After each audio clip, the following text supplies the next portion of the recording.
구속사 5분 메시지. 오늘의 말씀은 구속사 시리즈 제3권 영원히 꺼지지 않는 언약의 등불 내용 중 람 편이 되겠습니다. 마태복음 1장에 등장하는 예수님의 족보를 볼 때 헤스론 다음으로 제7대 인물은 람입니다. 마태복음 1장 3절과 4절 말씀 볼 때 헤스론은 람을 낳고 람은 아미나답을 낳고 이렇게 말씀하고 있습니다. 첫째로 람은 차자임에도 불구하고 예수님의 족보에 오르는 축복을 받았습니다.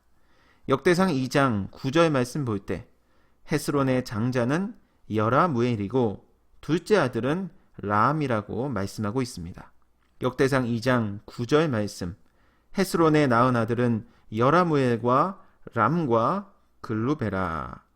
그런데 마태복음 1장 3절과 4절 말씀 볼 때 예수님의 족보에 올라간 사람은 장자 여라무엘이 아닌 둘째 아들 람이라고 말씀하고 있습니다.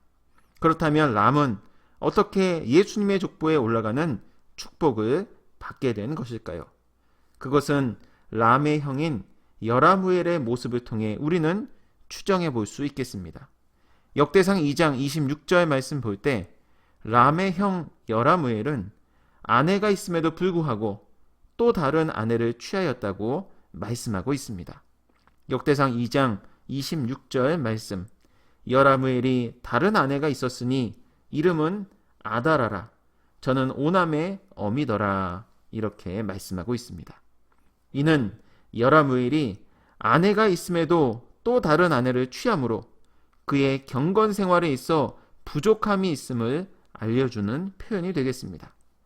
창세기 2장 24절 말씀 볼 때 이러므로 남자가 부모를 떠나 그 아내와 연합하여 둘이 한 몸을 이룰지로다. 이렇게 말씀하고 있습니다. 여기 남자는 히브리어 이쉬라는 단어이고 아내는 히브리어 이샤라는 단어입니다. 두 단어 모두 단수형을 사용하고 있습니다. 따라서 하나님께서 원하시는 경건한 결혼 생활은 한 남자와 한 여자가 만나는 일부 일처인 것입니다. 두 번째로 람은 가족들에게 인정받는 삶을 살았습니다. 부모가 자녀의 이름을 지을 때 부모는 자녀를 향한 기대와 소망을 가지기 마련입니다. 따라서 그 이름의 뜻대로 살기를 간절히 원하는 마음에서 부모는 자녀의 이름을 짓는 것입니다.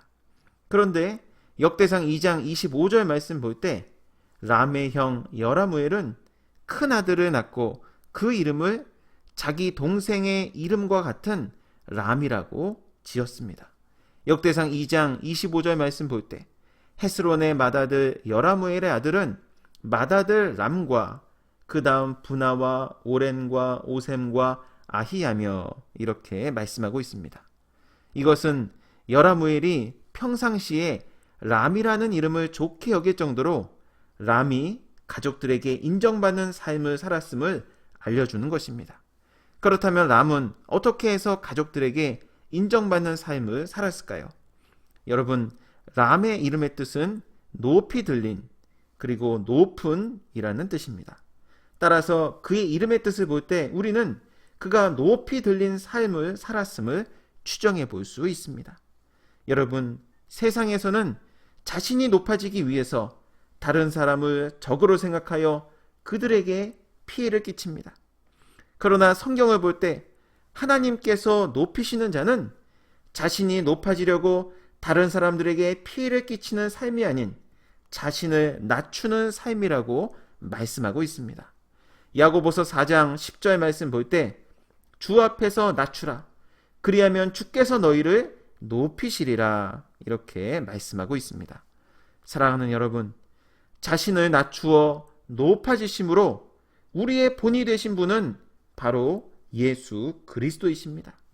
빌립보서 2장 8절과 9절 말씀 볼 때 예수님께서 자신을 낮추시되 십자가에 죽기까지 낮아지심으로 하나님께서는 그를 지극히 높여 모든 이름 위에 뛰어난 이름을 주셨다고 말씀하고 있습니다.